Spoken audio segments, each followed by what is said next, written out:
I'll never forget the first time I heard it. The scratching beneath the floorboards wasn't what terrified me. It was when I heard my own voice calling my dog's name from under the house, while I was standing in the hallway, frozen in disbelief. Some creatures shouldn't exist at all. In January, I moved into a small house on the edge of San Juan National Forest after my divorce was finalized. I was looking for peace and solitude, somewhere to rebuild my life away from the chaos of the city and the memories of my failed marriage. The house was old and charming. The thing I loved the most was the windows caught the morning light just right. It was perfect for just me and Max, my beloved dog, who had been my loyal companion through the darkest days of the separation. From the beginning, though, I had noticed something was off. Max was behaving weird. He was usually curious and bold, but now he wouldn't go near the crawlspace entrance in the hallway. He would avoid that section of the house entirely, and sometimes, when passing by, he'd stop and growl, hackles raised, eyes fixed on that small wooden door set into the wall. It's just mice or the house is settling, I told myself. But then things escalated. At night, I began hearing soft scratching coming from under the floorboards. Then came the muttering.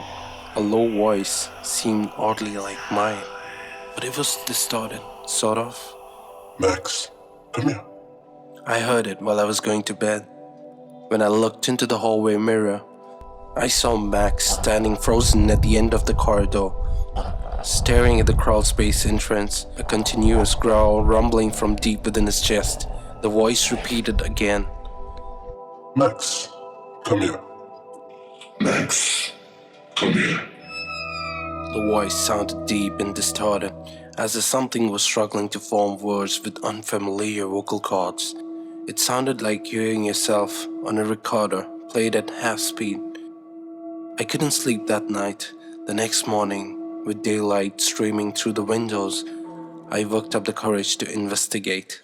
I pulled open the crawlspace door and shined my flashlight inside. What I found made my blood run cold.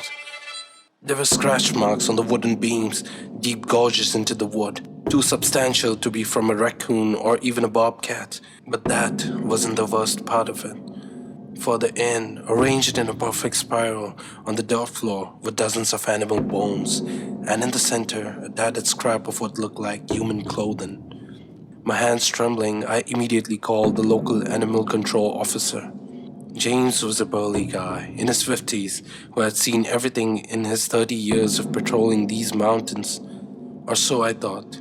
When he emerged from the crawlspace, his face had gone pale beneath his beard. Whatever made those tracks wasn't walking on four legs. He advised me to stay somewhere else for a few nights while he set up cameras and traps. I told him I'll be leaving the next day and he can get started with his investigation. That night, Max vanished. He was there when I went to the bed, but I heard him barking at 2 a.m. It was coming from outside, far in the woods. I grabbed a flashlight and ran into the darkness, calling his name until my voice grew hoarse. I searched for hours, stumbling through the underbrush, but Max was gone. Exhausted and heartbroken, I returned to the house as dawn broke. As I was reaching the house, I heard Max barking. I was feeling relieved and happy, but when I entered the house, the barking was coming from under the floor. Then it shifted to a laugh. I began laughing. The sound was inhumane. It was my voice and Max's bark blended together in a horrifying cacophony that seemed to vibrate through the entire house. I just stood there, paralyzed, as laughter faded into silence, leaving the sound of my own ragged breathing. I moved out that morning, threw whatever I could fit into my truck, and didn't look back.